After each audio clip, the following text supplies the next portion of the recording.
سورہ کہف یہ ایک بڑی بابرکت اور معظم سورہ ہے. اس کی فضیلت میں کئی احادیثیں ملتی ہیں. اللہ کے نبی صلی اللہ تعالیٰ علیہ وسلم نے ارشاد فرمایا کہ جس نے سورہ کہف کی تلاوت جمعہ کے دن کی، اللہ تعالیٰ اس کے گھر سے خانہ کعبہ تک ایک نور پیدا فرماتا ہے. اور ایک حدیث میں یہ ہے کہ جس نے جمعہ کے رات یا جمعہ کے دن سورہ کہف کی تلاوت کی، اس کے قدموں سے لے کر عرش تک اللہ تعالیٰ نور پیدا فرماتا ہے، اور ایک جمعہ سے دوسرے جمعہ تک اس کے گناہوں کو مولا تعالیٰ معاف فرماتا ہے. اور ایک حدیث پاک یہ ملتی ہے کہ جس نے سورہ کہف کی ابتدائی 10 آیتیں شروع کی، 10 آیتیں جس نے یاد کر لیں، اور ایک روایت میں ہے آخر کی 10 آیتیں جس نے یاد کی، تو وہ دجال کے فتنوں سے محفوظ رہے گا. یہ سب سے بڑی بات ہے ہمارے لیے، کیونکہ اللہ کے حبیب صلی اللہ علیہ وسلم نے فرمایا دنیا کی ابتدا سے لے کر قیامت تک اس سے بڑا کوئی اور فتنہ نہیں ہوگا دجال سے بڑا. تو کیوں نہ ہم شروع کی 10 آیتیں آخر کی 10 آیتیں یاد کر لیں، تاکہ دونوں روایتوں پر عمل ہو جائے اور اللہ تعالیٰ اس کے شریر فتنوں سے ہماری حفاظت فرمائے. سورہ کہف کے متعلق جو شان نزول ہے اس کو بھی میں عرض کرتا ہوں. در حقیقت یہ کہف جو ہے غار کو کہتے ہیں، اصحاب الکہف جو ہے غار والوں کو. تو اس میں ایک غار والوں کا ذکر ہے جو غار میں جا کر کے سو گئے تھے. وہ کچھ نوجوان تھے ایمان والے، ان کے متعلق یہ سورہ اس سورہ میں ان کا واقعہ تفصیل سے آیا ہے کہ وہ کون لوگ تھے، کس طرح سے وہ گئے تھے، اللہ تبارک و تعالیٰ نے ان کے ساتھ کیا عنایتیں فرمائیں. اس وجہ سے اس سورہ کا نام کہف ہے، یعنی غار کے نام پر ہے. میں ابھی عنقریب عرض کروں گا کہ یہ اصحاب کہف کون ہیں، لیکن ایک اور جو شان نزول ہے، یہ سورہ کب نازل ہوئی اس کی وجہ بھی میں آپ کو بتاؤں. ہوا یہ کہ مکہ والے حضور اکرم صلی اللہ تعالیٰ علیہ وسلم کی دشمنی میں، حسد میں، عناد میں بہت ساری چیزیں کر چکے تھے. اب کی بار انہوں نے ایک داؤ یہ کھیلا کہ مدینے میں جو یہودی اور نصرانی تھے، عیسائی تھے، وہ اہل کتاب تھے، نبیوں کی تعلیمات ان کے پاس بھی پہنچی ہوئی تھیں. تو انہوں نے یہاں سے اپنے 1-2 قاصد بھیجے ان سے معلومات کرنے کے لیے کہ ہمارے پاس محمد صلی اللہ تعالیٰ علیہ وسلم آخری نبی ہونے کا دعویٰ کرتے ہیں، تو تم اپنی کتابوں سے یہ دیکھ کر کے بتاؤ کیا یہ نبی ہو سکتے ہیں، تم اہل کتاب ہو. تو یہ مکہ والے جب وہاں پہنچے تو یہودیوں نے اور عیسائیوں نے ان مکہ کے مشرکین سے کہا کہ اگر وہ دعویٰ کرتے ہیں اپنے نبی ہونے کا یا آخری نبی ہونے کا، تو ہم کچھ چیزیں بتاتے ہیں، جا کر کے محمد سے یہ پوچھ لینا صلی اللہ علیہ وسلم. ان یہودیوں نے کیا باتیں سکھائی ان کو، مکہ والوں کو یہ کہا کہ جا کر کے ان سے پوچھنا کہ غار والے کون تھے اور کتنے تھے، وہی اصحاب کہف کے بارے میں. دوسرا سوال یہ کرنا کہ ذوالقرنین کون ہے. ایک بادشاہ کا تذکرہ ہے، ذوالقرنین یہ کون ہے. تیسرا سوال یہ کرنا، اب اس میں 2 اقوال ہیں کہ روح کیا چیز ہے، روح کسے کہتے ہیں. اور ایک قول یہ ہے کہ موسیٰ اور خضر علیہ السلام کے درمیان کیا معاملہ ہوا تھا، یہ ان سے جا کر کے سوال کرنا. اگر وہ نبی ہیں تو جواب دیں گے، کیونکہ ان تمام چیزوں، ان سوالات کے جوابات انبیاء کرام کو ہی معلوم ہوں گے. جو نبی ہوں گے وہی بتا سکیں گے ما سبق میں کیا ہوا ہے، پہلے کیا گزرا ہے. تو یہ مشرکین آئے اور جو مکہ میں موجود تھے ان کو بھی خبر دے دی کہ اہل کتاب نے یہ باتیں بتائی ہیں، چلو محمد صلی اللہ علیہ وسلم سے پوچھتے ہیں. آئے رسول کریم صلی اللہ تعالیٰ علیہ وسلم کے پاس، انہوں نے سوال کیا یہ کہف والے کون ہیں، یہ ذوالقرنین کون ہیں، موسیٰ اور خضر کا کیا قصہ ہے. اللہ کے حبیب صلی اللہ تعالیٰ علیہ وسلم جو بھی جواب دیتے تھے وہ وحی الہی سے جواب دیتے تھے. تو اب تک حضور اکرم صلی اللہ علیہ وسلم پر ان معاملات پر کوئی وحی آئی نہیں تھی. تو آپ صلی اللہ علیہ وسلم نے ان سے کیا کہا، کل آنا میں بتا دوں گا، کل آ جانا میں بتا دوں گا. اب یہاں پر ایک حکمت ہے میرے مولا کی. رسول کریم صلی اللہ تعالیٰ علیہ وسلم نے ان سے کیا کہا، توجہ چاہتا ہوں میں لفظ پر، جملے پر، کل آنا میں بتا دوں گا. انشاءاللہ اس میں نہیں تھا. تو رب تبارک و تعالیٰ نے وحی کو روک لیا یہاں تک کہ 15 دن تک وحی نہیں آئی. وہ دوسرے دن آئے, تیسرے دن آئے, رسول کریم صلی اللہ تعالیٰ علیہ وسلم انہیں کوئی جواب نہیں عنایت فرمائے, کیونکہ آپ وحی کے انتظار میں تھے کہ اللہ تبارک و تعالیٰ جو فرمائے گا میں وہ ان کو جواب دوں گا. یقیناً میرے آقا صلی اللہ تعالیٰ علیہ وسلم کو اللہ تعالیٰ نے عالم ما کان و ما یکون بنایا ہے, لیکن ساتھ میں قرآن یہ بھی کہتا ہے ان ہوا الا وحی یوحا وما ينطق عن الهوى ان هو الا وحی یوحا. وہ اپنی خواہشات سے کچھ بھی نہیں بولتے بلکہ وہی بولتے ہیں جو اللہ ان کی طرف وحی کرتا ہے. تو تقریباً کئی دن گزر گئے تو رسول کریم صلی اللہ تعالیٰ علیہ وسلم نے رب تعالیٰ کی بارگاہ میں دعائیں کی. اللہ تعالیٰ نے پھر یہ سورہ نازل فرمائی اور اسی سورہ میں ایک آیت بھی نازل فرمائی. ارشاد ہوا وَلَا تَقُولَنَّ لِشَيْءٍ إِنِّي فَاعِلٌ ذَلِكَ غَدًا إِلَّا أَن يَشَاءَ اللَّهُ.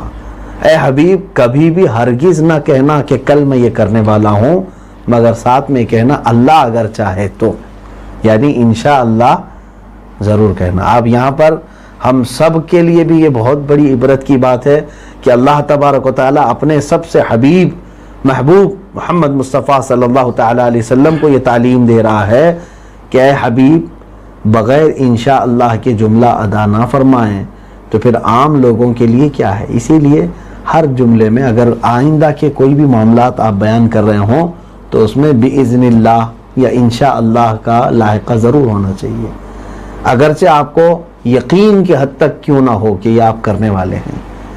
اب مثال کے طور پر آپ سیڑھیوں سے نیچے اتر رہے ہیں, پیر نیچے رکھ چکے ہیں, اب ظاہر سی بات نیچے اتر رہے ہیں. آپ سے کسی نے کہا کہ کہاں نیچے جا رہے ہو, تو آپ کو کہنا چاہیے انشاءاللہ, انشاءاللہ میں نیچے جا رہا ہوں. یہاں لوگوں کو ایسا لگتا ہے کہ یہ یقین نہ ہو تو انشاءاللہ کہنا چاہیے. ایسا نہیں, یقین ہو تو بھی انشاءاللہ کہیں, یقین ہو تو بھی انشاءاللہ کہیں. اللہ تبارک و تعالیٰ اس کی برکتیں بے حساب عطا فرماتا ہے. اس طرح ایک روایت یہ بھی ملتی ہے, سیدنا سلیمان علیہ الصلاۃ والتسلیم نے ایک بار یہ اعلان فرمایا, تقریباً آپ کی کئی ازواج مطہرات تھیں, آپ نے فرمایا تھا آج کی رات میں ساری بیویوں سے ملاقات کروں گا اور ہر بیوی سے ایک ایک مجاہد پیدا ہوگا, ایک ایک پہلوان پیدا ہوگا.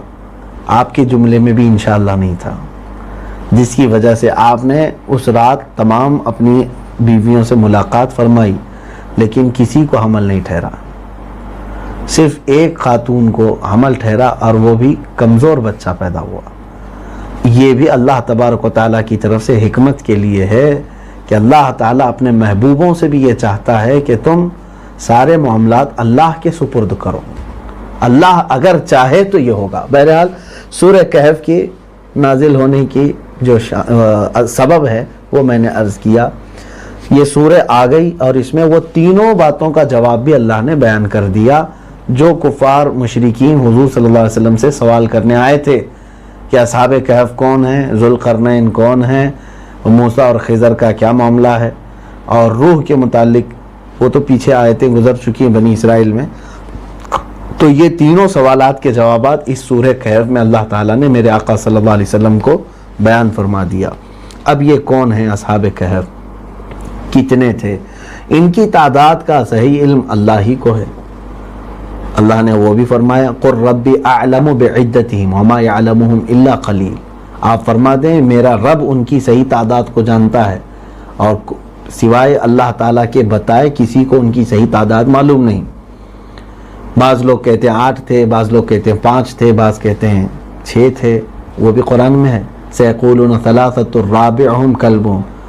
کچھ لوگ کہیں گے 3 تھے, چوتھا ان کا کتا تھا, اور کچھ کہتے ہیں 5 تھے, چھٹا ان کا کتا تھا, کچھ کہتے ہیں 7 تھے, 8واں ان کا کتا تھا. تو صحیح کیا ہے یہ اللہ کے علم کی طرف ہم سپرد کرتے ہیں.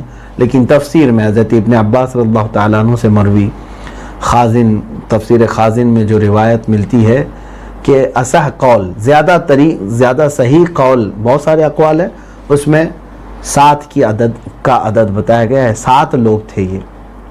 یہ شرفا تھے اپنے شہر کے. شہر افسوس ایک جگہ ہے, اس زمانے کی بات ہے یہ جب حضرت عیسیٰ علیہ السلام کے آسمانوں پر اٹھائے جانے کے بعد آپ کے مذہب کو تبدیل کر دیا گیا. جو حق مذہب تھا اسلام، یعنی خدا وحدہ لا شریک کی عبادت، اس کو ترک کر کے لوگ بت پرستی میں پھر سے مبتلا ہو گئے تھے. دین حنیف کو لوگوں نے ترک کر دیا تھا. اور ایک بڑا ظالم بادشاہ دقیانوس، جس کو دیسوس کچھ کہا جاتا ہے، یہ بادشاہ آیا اور اتنا ظالم و جابر تھا، زبردستی لوگوں کو پوجا کرواتا تھا، بت پرستی کرواتا تھا اور خود بھی کرتا تھا. ظاہر سی بات ہے کبھی بھی پوری دنیا میں ایسا موقع نہیں آیا کہ پوری روئے زمین شرک کر رہی ہو اور کوئی اللہ کی فرمانبرداری کرنے والا نہ رہا ہو. ایسا کبھی نہیں ہوا، بلکہ پورے لاکھوں کی تعداد میں بھی اگر شرک کرنے والے ہوں تو ان میں بھی مولا تعالیٰ نے اپنی وحدانیت کا اقرار کرنے والے اور اپنی عبادت کرنے والے بندوں کو ضرور رکھا ہے. اس زمانے میں بھی اس کے ظلم و ستم سے پریشان لوگ کچھ تو زبردستی پوجا پاٹ میں مصروف تھے، شرک بت پرستی کرتے تھے. کچھ نوجوان ایسے تھے، انہم فتیۃ آمنوا بربہم وزدناہم ھدی، اللہ فرماتا ہے یہ کچھ نوجوان ہیں جو اپنے رب پر ایمان لائے تو ہم نے ان کی ہدایت کو زیادہ کر دیا.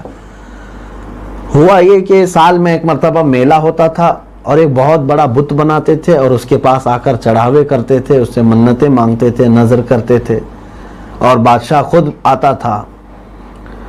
تو ان میں سے یہ جو اصحاب کہف ہیں، ان کے دل میں کبھی بھی یہ بات پسند نہیں آتی اور یہ اس کو کبھی بھی پسند نہیں کرتے.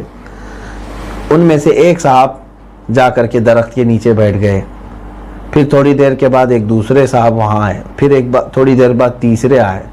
یہ آپس میں ایک دوسرے کو جانتے نہیں تھے، لیکن جس کے دل میں کراہت تھی بت پرستی کی، وہ اس درخت کے پاس جمع ہوئے.